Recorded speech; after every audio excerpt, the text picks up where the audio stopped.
Hello नमस्कार, जय हिंद, वंदे मातरम। आप देख रहे हैं जियो न्यूज और हम आपके लिए लेकर आए हैं देश दुनिया की आपके राज्य शहर की सिलेक्टेड काम की फटाफट बड़ी खबरें। लेकिन उससे पहले यदि आपने हमारे चैनल को सब्सक्राइब नहीं किया है तो चैनल को सब्सक्राइब करके बेल नोटिफिकेशन ऑन करें और इस वीडियो को ज्यादा से ज्यादा लाइक और शेयर करें। बड़ी खबरें देखने से पहले आपके लिए आज का सवाल, नील नदी किस महाद्वीप में बहती है? Option A Asia, option B Europe, option C Africa और ऑप्शन डी दक्षिण अमेरिका। इस सवाल का जवाब हमें कमेंट करें और आप किस राज्य और शहर की ज्यादा खबरें देखना चाहते हैं हमें कमेंट करके बताएं ताकि हम आपके राज्य शहर की ज्यादा खबरें दिखा सकें। चलिए अब देखते हैं आज की फटाफट बड़ी खबरें। भाजपा में नए राष्ट्रीय अध्यक्ष पर मंथन तेज, 100 से ज्यादा सीनियर नेताओं से चर्चा। बिहार चुनाव से पहले बदलेगी पार्टी की लीडरशिप। बिहार विधानसभा चुनाव से पहले भाजपा में बड़ा संगठनात्मक फेरबदल होने की उम्मीद है। भाजपा चाहती है कि चुनाव नए राष्ट्रीय अध्यक्ष के नेतृत्व में लड़ा जाए। मौजूदा अध्यक्ष जेपी नड्डा को पहले ही 2 बार विस्तार मिल चुका है, अब जल्दी नया चेहरा लाने की तैयारी है। एनडीटीवी की खबर के मुताबिक अध्यक्ष के चयन में इतनी देरी के 3 कारणों के चलते हुई है। पहला, आरएसएस और भाजपा नेताओं ने अब तक 100 से ज्यादा सीनियर लीडर से राय ली है और इनमें पूर्व अध्यक्ष, केंद्रीय मंत्री और संवैधानिक पदों पर रहे नेता शामिल हैं। दूसरा, हाल ही में जगदीप धनखड़ के अचानक से इस्तीफा देने के बाद 9 सितंबर को उपराष्ट्रपति का चुनाव होना है। भाजपा चाहती है कि उसके उम्मीदवार महाराष्ट्र के राज्यपाल सीपी राधाकृष्णन को बड़ी जीत मिले और इस वजह से उसका पूरा फोकस फिलहाल उस चुनाव पर लगा हुआ है। पार्टी संविधान के मुताबिक राष्ट्रीय अध्यक्ष का चुनाव तभी हो सकता है जब कम से कम 19 राज्य इकाइयों में निर्वाचित अध्यक्ष हों और अभी यूपी, गुजरात, कर्नाटक समेत 7 राज्यों में चुनाव अध्यक्ष का चुनाव होना बाकी है। 3 से 4 सितंबर को होगी जीएसटी काउंसिल की मीटिंग। जीएसटी के 12% और 28% स्लैब खत्म हो सकते हैं। रोजाना इस्तेमाल की चीजें सस्ती हो सकती हैं। बता दें आपको कि जीएसटी काउंसिल की 56वीं मीटिंग 3 से 4 सितंबर तक दिल्ली में होगी और मीटिंग की अध्यक्षता वित्त मंत्री निर्मला सीतारमण करेंगी। जीएसटी से जुड़े हुए मामलों में आखिरी फैसला जीएसटी काउंसिल ही लेती है और काउंसिल में मेंबर के तौर पर सभी राज्यों और केंद्र शासित प्रदेशों के वित्त मंत्री शामिल हैं। जीएसटी काउंसिल की मीटिंग में जीएसटी के स्लैब को कम करने को लेकर फैसला आ सकता है और मीटिंग में जीएसटी के 12% और 28% के स्लैब को खत्म करने की मंजूरी मिल सकती है। अगर ऐसा होता है तो जीएसटी के सिर्फ 2 स्लैब 5% और 18% ही होंगे। लग्जरी आइटम्स 40% के दायरे में आएंगे और अभी जीएसटी के 4 स्लैब 5%, 12%, 18% और 28% हैं। मस्क और ट्रंप को लड़वाया, अब भारत में अमेरिकी राजदूत बनेंगे सर्जियो। ट्रंप के चौकीदार कहे जाते हैं। राष्ट्रपति बोले, मुझे उन पर पूरा भरोसा। राष्ट्रपति ट्रंप ने सर्जियो गोर को भारत में अमेरिका का अगला राजदूत नियुक्त किया है। बता दें कि दक्षिण और मध्य एशियाई मामलों के लिए विशेष दूत की जिम्मेदारी भी सौंपी गई है। सर्जियो गोर को मस्क और ट्रंप के बीच लड़ाई शुरू करने वाला माना जाता है और मस्क ने नाराज होकर गोर को सांप तक कह दिया था। सर्जियो लंबे समय से ट्रंप परिवार के भरोसेमंद रहे हैं और पहले उनका काम ट्रंप से जुड़े हुए कार्यक्रमों को देखना था। वे यह भी देखते हैं कि ट्रंप से कौन मिल सकता है और कौन नहीं। इसलिए अमेरिकी मीडिया ने उन्हें ट्रंप का गेटकीपर भी कहती है और यानी कि ऐसा शख्स जो ट्रंप तक पहुंचने के रास्ते पर पहरेदार की तरह खड़ा रहता है। एस जयशंकर बोले, भारत अमेरिका की कट्टी नहीं, ट्रेड पर बातचीत जारी। रूसी तेल बेचने पर कहा, जिन्हें दिक्कत है वो नहीं लें, हम मजबूर नहीं करते। विदेश मंत्री एस जयशंकर ने कहा कि अभी भी भारत अमेरिका के बीच ट्रेड को लेकर बातचीत जारी है और उनके बीच कोई कट्टी यानी झगड़ा नहीं हुआ है। नई दिल्ली में आयोजित economic times world leaders forum 2025 में बोलते हुए एस जयशंकर ने कहा कि भारत किसानों और छोटे उत्पादकों के हितों को ध्यान में रखकर फैसले ले रहा है। रूसी तेल खरीद पर उन्होंने कहा कि भारत अपने राष्ट्रीय हित को देखते हुए भी फैसले लेगा। उन्होंने रूसी तेल को ऊंचे दाम पर बेचने के आरोप पर कहा कि अगर किसी देश को भारत से तेल खरीदने में समस्या है तो वे इसे न खरीदें। भारत किसी भी देश को इसके लिए मजबूर नहीं कर रहा। अनिल अंबानी के ठिकानों पर सीबीआई की रेड, एफआईआर भी दर्ज हुई। एसबीआई से 2,929 करोड़ रुपए के लोन फ्रॉड का मामला। बता दें आपको कि यहां सीबीआई ने अनिल अंबानी की कंपनी रिलायंस कम्युनिकेशंस आरकॉम के खिलाफ 2,929 करोड़ रुपए के बैंक फ्रॉड मामले में केस दर्ज किया है। सीबीआई ने मुंबई में रिलायंस कम्युनिकेशंस लिमिटेड के ऑफिस और अनिल अंबानी के घर पर 23 अगस्त को छापेमारी भी की है और ये fraud state bank of India SBI से जुड़ा हुआ है। केंद्रीय वित्त राज्य मंत्री पंकज चौधरी ने लोकसभा में लिखित जवाब में कहा था कि SBI ने इस मामले में CBI में शिकायत दर्ज करने की प्रोसेस की थी और इसके अलावा बैंक ने अनिल अंबानी के खिलाफ व्यक्तिगत दिवालिया कार्यवाही भी शुरू की है, जो कि मुंबई NCLT में पेंडिंग है। दिल्ली से खाटू श्याम जी सालासर के लिए हेलीकॉप्टर सेवा हुई शुरू, VIP दर्शन होंगे। सबसे पहले कुमार विश्वास ने की यात्रा। दिल्ली से खाटू श्याम जी सीकर सालासर बालाजी चूरू के लिए हेलीकॉप्टर सेवा शनिवार से शुरू हो गई है। फिलहाल एक दिन के लिए ही उड़ान रहेगी और हेलीकॉप्टर में आने वाले लोगों को मंदिर में VIP दर्शन करवाए जाएंगे और इसके अलावा होटल और खाने पीने की सुविधा भी दी जाएगी और ये पूरा का पूरा पैकेज प्रति व्यक्ति 95,000 रुपए का है। पहले दिन कवि और लेखक डॉक्टर कुमार विश्वास अपने परिवार के साथ हेलीकॉप्टर से बाबा श्याम के दर्शन करने के लिए पहुंचे। उनका हेलीकॉप्टर खाटू श्याम जी मंदिर से 9 किलोमीटर दूर जालूखंड हेलीपैड पर उतरा। पंजाब हरियाणा हाईकोर्ट में जगह की कमी पर सुनवाई, बार की सहमति के बिना नहीं होगा फैसला। 2 विकल्पों पर चर्चा, अगली सुनवाई 12 सितंबर को होगी। खबर है कि पंजाब एंड हरियाणा हाईकोर्ट में जगह की कमी को दूर करने के मुद्दे को लेकर सुनवाई हुई और इस दौरान 2 प्रमुख विकल्पों पर चर्चा हुई है।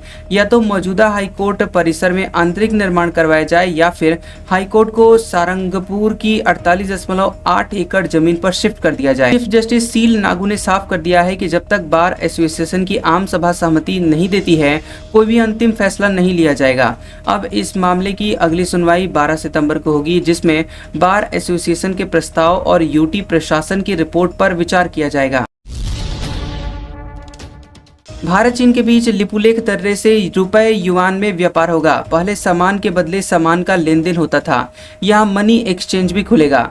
भारत और चीन ने उत्तराखंड के लिपुलेख दर्रे से फिर से व्यापार शुरू करने पर सहमति जताई है और ये फैसला 18-19 अगस्त को चीनी विदेश मंत्री वांग यी की भारत यात्रा के दौरान हुआ है। लिपुलेख के साथ ही सिपकी ला और नाथू ला दर्रे को भी व्यापार बहाल करने का फैसला वहां से किया गया है। हिमालय के 3 दर्रों से शुरू होने जा रहा भारत चीन व्यापार पहली बार पूरी तरह सड़क के जरिए होगा। सबसे अहम बात तो यह है कि व्यापार अब भारतीय रुपए और चीनी युआन में होगा। अब तक यह वस्तु विनिमय आधारित था। तिब्बत से व्यापारी नमक, बोराक्स, पशु उत्पाद और जड़ी बूटियां और स्थानीय सामान बेचने आते थे, जबकि भारतीय व्यापारी बकरी, भेड़, अनाज, मसाले, गुड़, मिश्री, गेहूं वहां ले जाते थे। भारत 25 अगस्त से अमेरिका के लिए डाक सेवाएं सस्पेंड करेगा। अमेरिकी टैरिफ के जवाब में रोक, सिर्फ $100 तक के डॉक्यूमेंट गिफ्ट भेज सकेंगे। खबर है कि ट्रंप के टैरिफ के जवाब में भारतीय डाक विभाग 25 अगस्त से अमेरिका के लिए सभी तरह के डाक सामानों की बुकिंग सस्पेंड करने जा रही है। फिलहाल ये फैसला अस्थायी रूप से लागू होगा और 23 अगस्त को डाक विभाग ने एक प्रेस नोट जारी करके इसकी जानकारी दी है। यह फैसला अमेरिकी सरकार के एक एग्जीक्यूटिव ऑर्डर के जवाब में आया है, जिसमें अमेरिका ने 29 अगस्त से $800 यानी तकरीबन 70,000 रुपए तक की कीमत वाले सामानों पर कस्टम ड्यूटी छूट को खत्म करने का फैसला किया है। यानी कि अमेरिका से भारत भेजने वाले सामानों पर अब ड्यूटी देनी होगी। ममता बनर्जी की पार्टी बोली, जेपीसी तमाशा, टीएमसी का कोई मेंबर नहीं होगा। पीएम और सीएम को हटाने वाले बिल पर चर्चा के लिए बनेगी कमेटी। ममता बनर्जी की पार्टी टीएमसी ने गिरफ्तार पीएम, सीएम और मंत्रियों को हटाने वाले बिल समेत 3 विधेयकों पर विचार के लिए बनाई गई जेपीसी को तमाशा बताया। पार्टी ने कहा कि वह इसमें कोई सदस्य नहीं भेजेगी। सरकार ने मानसून सत्र में केंद्र शासित प्रदेश सरकार संशोधन विधेयक 2025, संविधान 130वां संशोधन विधेयक 2025 और जम्मू कश्मीर पुनर्गठन संशोधन विधेयक 2025 को पेश किया गया था। दोनों सदनों ने इन विधेयकों को एक ज्वाइंट पार्लियामेंट्री कमेटी जेपीसी को भेजने का प्रस्ताव पारित किया, जिसमें लोकसभा के 21 और राज्यसभा के 10 सदस्य शामिल होंगे और समिति शीतकालीन सत्र में अपनी रिपोर्ट सौंपेगी। सुप्रीम कोर्ट महिला वकील संघ बोला, पूर्व जज का बयान अपमानजनक। काटजू ने कहा था, महिला वकीलों की आंख मारने पर पक्ष में फैसला देता था। सुप्रीम कोर्ट महिला वकील संघ SCWLA ने सुप्रीम कोर्ट के पूर्व जज मार्कंडेय काटजू की टिप्पणी को चौंकाने वाला और अपमानजनक बताया। काटजू ने 20 अगस्त को सोशल मीडिया पर लिखा था कि जिन महिला वकीलों ने मुझे आंख मारी, मैंने उनके पक्ष में फैसला दिया। SCWLA ने कहा कि यह बयान हर महिला वकील की गरिमा, ईमानदारी और पेशेवर पहचान पर सीधा हमला है। ऐसे शब्द महिलाओं की मेहनत और योग्यता को कमतर दिखाते हैं। SCWLA ने कहा कि एक पूर्व जज जिन्हें कभी संविधान की रक्षा और न्यायिक मूल्यों को बनाए रखने की जिम्मेदारी सौंपी गई थी, उनसे ऐसी सोच की उम्मीद नहीं थी। ऐसे बयान न्यायपालिका की निष्पक्षता पर सवाल उठाते हैं और समाज में गलत धारणाओं को बढ़ावा देते हैं। विपक्ष के उपराष्ट्रपति कैंडिडेट बोले, चुनाव की गरिमा बनी रहे, किसी पर पर्सनल अटैक न हो। कल शाह ने रेड्डी को नक्सलवाद समर्थक बताया था। उपराष्ट्रपति चुनाव से पहले इंडिया ब्लॉक के उम्मीदवार बी सुदर्शन रेड्डी ने कहा कि वे चाहते हैं कि चुनाव की गरिमा बने रहे और ये अब तक के सभ्य चुनाव में से एक हो, कोई किसी पर पर्सनल अटैक न करे। विपक्षी उम्मीदवार ने कहा कि राधा कृष्णन और मेरे बीच कोई निजी लड़ाई नहीं है, हम कभी एक दूसरे से मिले भी नहीं हैं, इसलिए मैं चाहता हूं कि मुकाबला व्यक्तियों के बीच नहीं बल्कि दो अलग अलग विचारधाराओं के बीच हो। ये चुनाव दो विचारधाराओं के बीच है। एनडीए उम्मीदवार राधा कृष्णन आरएसएस के सदस्य रहे हैं, मैं उनसे नहीं बल्कि उस विचारधारा से असहमत हूं जिससे वे जुड़े हुए हैं।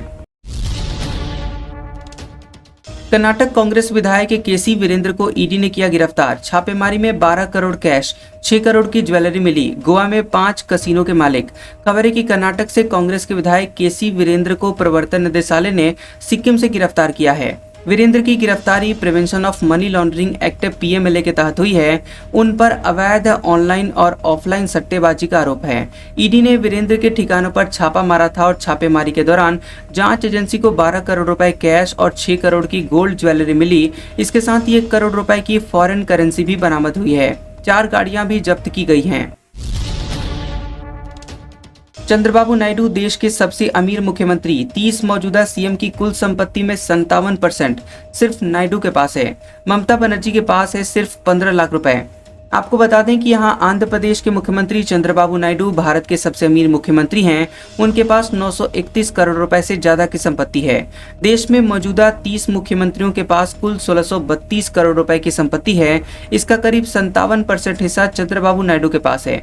उनके पास 810 करोड़ रुपए की चल संपत्तियां, जिसमें कैश डिपॉजिट, जेवर आदि शामिल हैं और 121 करोड़ रुपए की अचल संपत्ति, मकान, जमीन आदि है। चंद्रबाबू पर 10 करोड़ रुपए का कर्जा भी है। वहीं पश्चिम बंगाल की मुख्यमंत्री ममता बनर्जी के पास सबसे कम संपत्ति है। उनके पास सिर्फ 15,38,000 रुपए की चल संपत्ति है। वहीं ममता बनर्जी के पास किसी भी प्रकार की कोई अचल संपत्ति नहीं है। लखनऊ में 1,15,000 आवारा कुत्ते, फाइलों में 95,000 की नसबंदी हो गई। ग्राउंड पर कुत्तों का आतंक, 10,000 ने नहीं लिया पेट लाइसेंस। लखनऊ में आवारा कुत्तों की नसबंदी की जाती है और 6 साल में 95,000 कुत्तों की नसबंदी हो चुकी है। बावजूद इसके इनकी संख्या कम होने की बजाय बढ़ ही रही है। वर्तमान में आवारा कुत्तों की संख्या 1.25 लाख से अधिक हो गई है और सड़क से लेकर गली मोहल्लों में आवारा कुत्तों से लोग परेशान हैं। लोग नगर निगम के अधिकारियों से शिकायत कर कार्रवाई की मांग कर रहे हैं, लेकिन कोई पुख्ता कार्रवाई नहीं होती है। नगर निगम ने शहर में कुत्ते और बिल्ली पालने वाले लोगों को पेट लाइसेंस रखना अनिवार्य किया हुआ है। इसके लिए अभियान चला करके पेट लाइसेंस कराने की अपील की जा रही है, लेकिन इस अभियान का भी कोई खास असर होता नजर नहीं आ रहा है। कर्नाटक धर्मस्थल केस, शिकायत करता ही वह गिरफ्तार। कहा था लाशें जलाने दफनाने को मजबूर किया गया। SIT बोली बयान और दस्तावेज में फर्क है। कर्नाटक के धर्मस्थल में कई शवों को दफनाने के केस में नया ट्विस्ट आ गया है। दरअसल राज्य सरकार की स्पेशल इन्वेस्टिगेशन टीम SIT ने मामले के शिकायतकर्ता को ही गिरफ्तार कर लिया है। उस पर झूठा बयान देने और गलत सबूत पेश करने के आरोप हैं। गिरफ्तार शिकायतकर्ता मंदिर का पूर्व सफाई कर्मचारी था। इसी ने 2 दशकों तक धर्मस्थल में कई हत्याओं, दुष्कर्म और शव दफनाने का आरोप लगाया था और उसकी पहचान CN चिन्नैया के रूप में हुई है। यूपी में अब मेड इन यूपी ई बसें होंगी। परिवहन विभाग की समीक्षा बैठक में CM की सख्ती, बोले नो हेलमेट नो फ्यूल नियम लागू करें। मुख्यमंत्री योगी आदित्यनाथ ने कहा कि अब प्रदेश में खरीदी जाने वाली इलेक्ट्रिक बसों में मेड इन यूपी को प्राथमिकता दी जाएगी। CM ने कहा कि यह कदम राज्य की औद्योगिक प्रगति को नई दिशा देगा और स्थानीय स्तर पर यहां हजारों रोजगार अवसर को पैदा करेगा। यहां परिवहन विभाग और यूपी रोडवेज की समीक्षा बैठक में CM योगी निर्देश दे रहे थे। CM ने कहा कि सड़क सुरक्षा को लेकर कोई ढिलाई बर्दाश्त नहीं की जाएगी। नो हेलमेट नो फ्यूल जैसी नीतियों को पूरी कठोरता से लागू किया जाए। उन्होंने निर्देश दिया है कि दुर्घटनाओं को कम करने के लिए आधुनिक तकनीक, बेहतर मॉनिटरिंग और पुलिस कार्यान्वयन और समन्वयन को मजबूत बनाया जाए। हीरो एशिया कप में दर्शकों की फ्री एंट्री होगी। 26 अगस्त से खुलेगा पोर्टल, ऑनलाइन बुकिंग में आधार कार्ड जरूरी। बता दें कि बिहार में पहली बार हीरो एशिया कप का आयोजन होने जा रहा है और राजगीर के एस्ट्रो टर्फ मैदान में मैच खेला जाएगा। इसमें दर्शकों की एंट्री बिल्कुल फ्री रहेगी। इसमें टिकट का कोई भी चार्ज नहीं लगेगा, मगर टिकट के लिए ऑनलाइन रजिस्ट्रेशन कराना होगा। इसके लिए टिकट जेनी ऐप को इंस्टॉल करना होगा और इससे ऑनलाइन बुकिंग होगी, जिसके बाद टिकट जनरेट होगा। इसे गेट पर स्कैन करके ही अंदर एंट्री मिलेगी।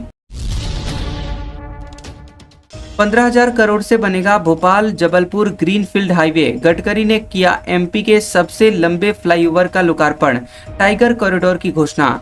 केंद्रीय सड़क परिवहन एवं राजमार्ग मंत्री नितिन गडकरी और मुख्यमंत्री डॉक्टर मोहन यादव ने जबलपुर में एमपी के सबसे लंबे फ्लाईओवर ब्रिज का लोकार्पण किया। 7 किलोमीटर लंबे इस फ्लाईओवर का नाम वीरांगना रानी दुर्गावती के नाम पर रखा गया है और इस मौके पर 4,250 करोड़ रुपए से अधिक लागत की 174 किलोमीटर लंबी 9 सड़क परियोजनाओं का शिलान्यास भी किया गया। गडकरी ने कहा कि उस समय मध्य प्रदेश में कांग्रेस का शासन था, कमलनाथ मुख्यमंत्री थे। मैंने कमलनाथ से निवेदन किया, आप CRF में ये प्रपोजल भेज दो, इससे दोगुना पैसा मैं आपको राष्ट्रीय राजमार्ग में दूंगा। उन्होंने प्रपोजल भेज दिया। बहुत अच्छा फ्लाईओवर आज जनता को मिला है। देश में पहली बार ऐसा हुआ था कि CRF से काम स्वीकृत किया गया हो। राजस्व अदालतों में सरकारी वकीलों की फीस 3 गुना बढ़ाई। मुकदमे के कागज टाइप करने पर हर पेज के 25 रुपए देगी सरकार। खबर है कि राजस्थान में राजस्व अदालतों में सरकार की पैरवी करने वाले सरकारी वकीलों की रिटेनरशिप फीस में 3 गुना बढ़ोतरी की गई है और मुख्यमंत्री भजनलाल शर्मा की मंजूरी के बाद राजस्व विभाग ने फीस बढ़ाने के आदेश जारी कर दिए हैं। राजस्व अदालतों के सरकारी वकीलों की भी बढ़ी हुई फीस 1 सितंबर से लागू होगी। बढ़ी हुई फीस में सरकारी वकीलों को मुकदमे के कागज तैयार करने से लेकर दूसरे खर्चों के लिए भी अधिक पैसा मिलेगा और उदाहरण के तौर पर मुकदमे के कागज तैयार करने के लिए टाइपिंग के हर पेज के 25 रुपए दिए जाएंगे। आज का सुविचार, अगर आप किसी बात को छिपाना चाहते हैं तो उसे किसी एक को भी मत बताना, क्योंकि जब आप उसे खुद अपने तक नहीं रख सकते तो किसी और से क्या उम्मीद रख सकते हैं। कैसा लगा ये वीडियो हमें कमेंट सेक्शन में जरूर बताएं। वीडियो पसंद आया हो तो वीडियो को लाइक और शेयर करें और ऐसे इंटरेस्टिंग वीडियोस देखने के लिए हमारे चैनल जियोबी न्यूज को सब्सक्राइब करें और बेल आइकॉन को दबाएं। और हमारे ओल्ड और लेटेस्ट वीडियोस देखने के लिए हमारे प्लेलिस्ट और कम्युनिटी टैब को जरूर चेक करें। तो मिलते हैं अगले वीडियो में, तब तक के लिए आपका शुक्रिया।